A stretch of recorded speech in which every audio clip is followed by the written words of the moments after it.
کیا یہ بات سچ ہے کہ جو آدمی اذان کے وقت دنیا کی باتیں کرتا ہے اس کو موت کے وقت کلمہ نصیب نہیں ہوتا؟ مستقیم ممبئی۔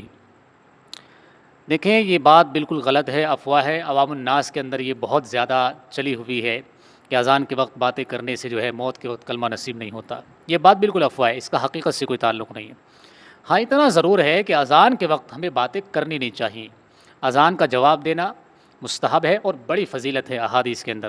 اللہ کے نبی صلی اللہ علیہ وسلم نے ایک حدیث میں فرمایا، جب مؤذن کی اذان سنو تو تم بھی وہی کہو جو وہ کہتا ہے، کہ مؤذن اللہ اکبر کہے، اشہد ان لا الہ الا اللہ کہے، اشہد ان محمد رسول اللہ کہے، تو تم بھی وہی کہو۔ جو آدمی ایسا کرتا ہے اللہ تعالیٰ اسے جنت میں داخل فرمائے گا۔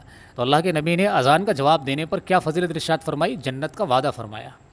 تو یہ تو نقصان والی بات ہے نا، خسارے والی بات ہے نا، یہ بے وقوفی کہہ لیجئے، کوئی کہہ لیجئے ناسمجھ ہی ہوگا جو اذان کے وقت دنیاوی باتیں کر کے اس ثواب کو کہہ لیجئے کھوئے گا۔ ظاہر ہے بہت بڑا ثواب ہے تو باتیں کرنی نہیں چاہیے، لیکن ضرورت کے وقت اگر بات کرنی پڑے تو کوئی مسئلہ نہیں ہے، گناہ والی بات نہیں ہے۔ ہاں، یہ ہے کہ جان بوجھ کر کے آپ نظر انداز کر رہے ہیں اور جان بوجھ کے آپ دنیا کی باتیں کر رہے ہیں اور اذان کو آپ ہلکا سمجھ رہے ہیں، حضور کی تعلیمات کو آپ ہلکا سمجھ رہے ہیں، تو بھائی وہ ایک الگ مسئلہ ہو جائے گا، وہاں تو آپ بڑے گناہ گار ہو جائیں گے، پتہ لگ رہا ہے کہ ایمان کا بھی خطرہ ہے وہاں تو۔ ٹھیک ہے، ضرورت پڑنے پر آپ بات کر لیں نارملی طور پر، تو کوئی مسئلہ ہے نہیں، کوئی گناہ والی بات نہیں۔